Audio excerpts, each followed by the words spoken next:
Hi guys, कैसे हैं? उम्मीद है कि स्वस्थ होंगे, मस्त होंगे, ज़बरदस्त होंगे।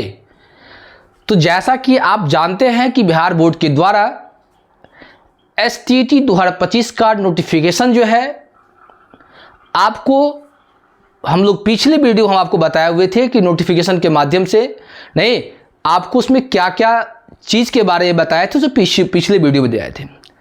जैसा कि आपको पता है कि आज से स्टेट का जो साइट है इससे ऑनलाइन हम लोग आवेदन कर सकते हैं, वो पोर्टल आज खोल दिया गया है।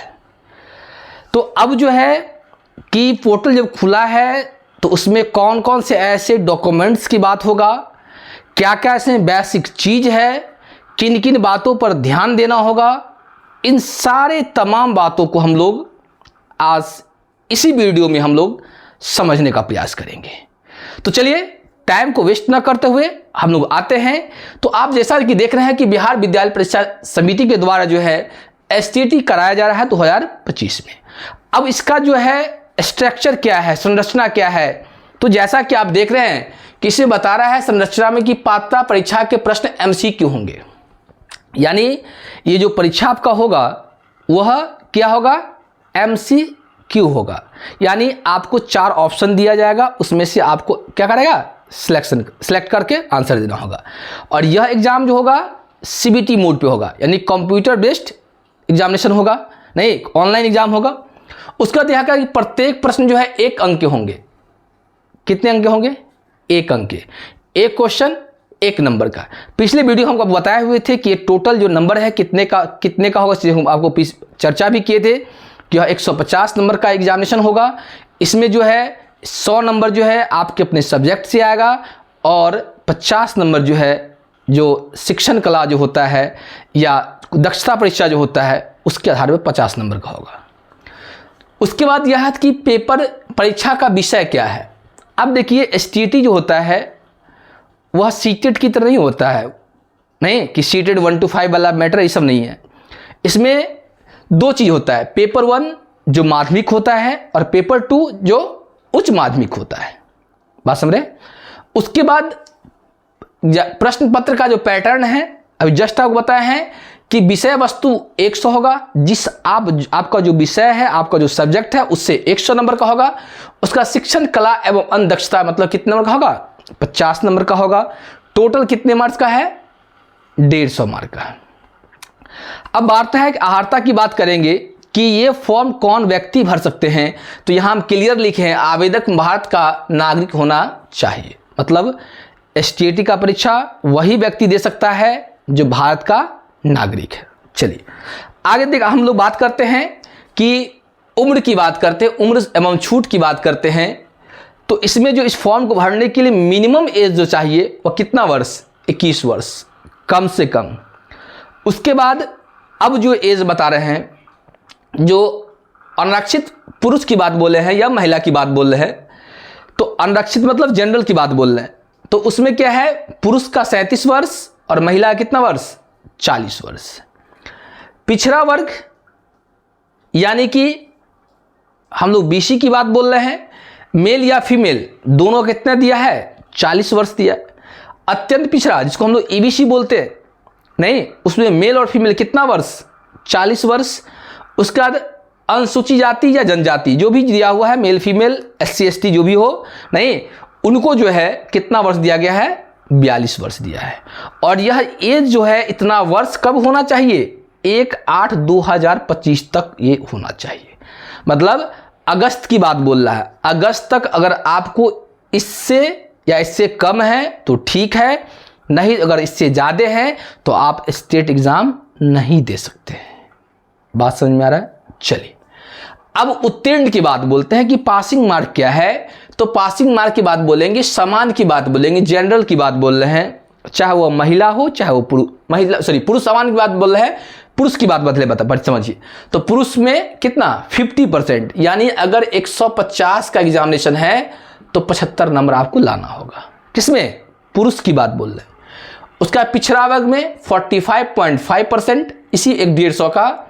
अत्यंत पिछड़ा में 42.5%, अनुसूचित जाति या जनजाति के लिए 40%, दिव्यांग के लिए 40% या महिला किसी भी कैटेगरी का है चाहे वह जनरल का हो, बीसी का हो, ईबीसी का हो, एससी का हो, एसटी का हो, इनका 40%, यानी कितना 15 चौका कितना होगा 60, यानी अगर 150 में अगर 60 नंबर अगर लाते हैं तो आप जो महिला हैं, चाहे वह आप कोई भी कैटेगरीज का हो, आपको 60 नंबर लाके पास कर जाना है।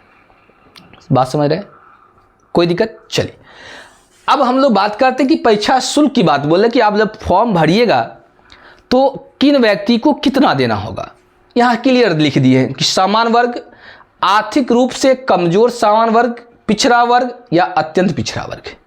ये व्यक्ति चाहे वह पेपर 1 का भरे, चाहे वह पेपर 2 का भरे, एक पेपर का है कितना है 960 रुपया ले रहा है। कौन? बिहार बोर्ड के ताई चार्ज है। ऑनलाइन करने वाला कितना लेगा वो उस पर डिपेंड करता है, 100 ले, 150 ले, 200 ले या 50 ले या फ्री में आपको कर दे, वो मैटर यहाँ नहीं है। लेकिन यही व्यक्ति अगर पेपर 1 और पेपर 2 दोनों भर रहे हैं, बात सुने, तो इनको 1440 रुपया लगेगा। बात समझे? समझे? अगर मान लीजिए इसके हिसाब से अगर 9 दूना 1800 1900 रुपया तो ऐसे ही हो जाएगा। लेकिन बोले कि नहीं, आपको अगर दोनों एक साथ भरते हैं तो आपको 1440 देना होगा। फिर वही बात है, अनुसूचित जाति जनजाति का जो है, चाहे महिला हो चाहे दिव्यांग हो, वो व्यक्ति अगर मान लीजिए पेपर 1 का या पेपर 2 का कोई एक फॉर्म फिलअप करता है तो उनको देना होगा 760 रुपया। अगर यही व्यक्ति दोनों फॉर्म फिलअप कर रहे हैं एक साथ तो इनको भी देना होगा कितना 1440 रुपया। समझ में आ रहा है? कोई दिक्कत यहाँ तक? किन्हीं को, क्योंकि फॉर्म भरने से पहले ये चीज़ जानकारी आपको होना चाहिए, जो बेसिक चीज़ है। उसके बाद देखिए, अब कहता प्रमाण पत्र का जो अपलोड करना होगा उसमें क्या अपलोड करेंगे आप। तो पहला दिया है कि 10th का मार्कशीट एंड सर्टिफिकेट। इनका कहना है कि अगर आप 10th किए हैं तो 10th का मार्कशीट होगा और सर्टिफिकेट होगा। और सर्टिफिकेट का बात यहाँ इसलिए कर रहा है कि वहाँ पर डेट ऑफ बर्थ जो है वहाँ से इनको एक्यूरेट मिल जाएगा। क्योंकि आपको पता है कि बहुत ऐसे व्यक्ति हैं जिनका मैट्रिक में के सर्टिफिकेट पे डेट ऑफ बर्थ कुछ और है, आधार कार्ड पे कुछ और है। तो इसलिए जो बेसिक चीज़ होता है जिसको वैलिडिटी दिया जाता है वो सबसे पहले आपका जो है मैट्रिक का मार्कशीट या सर्टिफिकेट होगा। दूसरा कह रहा है कि 12 का मार्कशीट एंड सर्टिफिकेट। आपको मार्कशीट के साथ साथ सर्टिफिकेट भी अपलोड करना है। ऐसा नहीं कि एक तो कोई अपलोड कर दिए, ऑब्लिक करके नहीं लिखे, हम एंड करके लिखे हैं। तो आपको क्या है कि एक मार्कशीट और एक सर्टिफिकेट अपलोड करना। उसका ग्रेजुएशन का मार्कशीट एंड सर्टिफिकेट। अब यहां से कुछ बात आएगा कि कुछ व्यक्ति है जो ग्रेजुएशन करने के बाद जो है बीएड किए हैं, तो हो सकता है कि उनका सर्टिफिकेट नहीं होगा। हो सकता है, कोई जरूरी नहीं है कि नहीं होगा, हो सकता है। तो ऐसी दशा में आप सर्टिफिकेट की जगह पे आप प्रोविजनल डाल सकते हैं, कोई दिक्कत नहीं है। उसके बाद पोस्ट ग्रेजुएशन किए हैं यानी जो पीजी किए हैं उनको भी लगेगा क्या चीज़, मार्कशीट प्लस सर्टिफिकेट। यहाँ पर भी अगर आपके पास सर्टिफिकेट अभी इसको कॉलेज के द्वारा नहीं दिया गया है तो आप प्रोविजनल लगा सकते हैं। उसके बाद बीएड का मार्कशीट। किसका? बीएड का मार्कशीट। यहां हम लोग डीएलएड की बात नहीं बोल रहे हैं, बीएड की बात बोल रहे हैं। बीएड का मार्कशीट क्या चीज? बीएड का मार्कशीट। तो बीएड का जो मार्कशीट होगा तो अभी जो मान लीजिए जिसका करंट में बीएड क्लियर होगा उनको सर्टिफिकेट नहीं मिलेगा अभी। तो वो व्यक्ति क्या कर सकते हैं, प्रोविजनल लगाएंगे, कोई दिक्कत कोई परेशानी नहीं होगा आपको। ये नहीं कि आप सर्टिफिकेट लिखा हुआ है तो सर्टिफिकेट डालना है, कोई इश्यू नहीं है। आप जो है आराम से जो है इसमें जो है आराम से मार्कशीट तो लगा ही देंगे, साथ साथ इसका प्रोविजनल को अपलोड कर देंगे, कोई दिक्कत। उसके बाद रेसिडेंस, आवासीय, जो आपके पास आवासीय है, क्योंकि अभी जो है वही अपलोड कीजिएगा, समय आपके पास कम है। क्योंकि ये आप नहीं कीजिएगा कि हम बनवाते हैं नया वाला 2 साल पुराना 1 साल पुराना, इसके फिर मत रहिएगा, क्योंकि समय कम है और जानते हैं कि आपके पास समय कम है। अगर ऑनलाइन अप्लाई करते हैं तो 15-20 दिन का समय लेता है, तो आपको नहीं हो पाएगा। अगर आप कर सकते हैं डेट खत्म होने से पहले तो आप कर सकते हैं, कोई दिक्कत, नया लगा सकते हैं। उसका कास्ट, जाति जो होता है आप जाति अपलोड करेंगे और जाति के आधार पर एनसीएल बनता है जो नॉन क्रिमिनल सर्टिफिकेट के नाम से आता है वो NCL बनवाएंगे। इससे क्या होगा कि आपका जो आरक्षण का आप दावा कर रहे हैं वो दावा इस पर किया जाएगा, तो आप इसको क्या करेंगे, बनवा लेंगे, कोई दिक्कत। जो विवाहित महिला हैं जिनका शादी हो गया है वो कोशिश करेंगे कास्ट जो है और NCL अपने मायके से बनवाए। जिनका जो गर्ल्स है अनमैरिड है वो अपने घर से बनवा सकते हैं, अपने ब्लॉक से बनवा सकते हैं, नहीं, और जिनका शादी हो गया कोशिश करेंगे कि अपने मायके से बनवाए। तो यहाँ तक देख लीजिए, कोई यहाँ तक कोई समस्या है तो एक बार देख लीजिए, नहीं तो हम लोग आगे की तरफ बढ़ेंगे।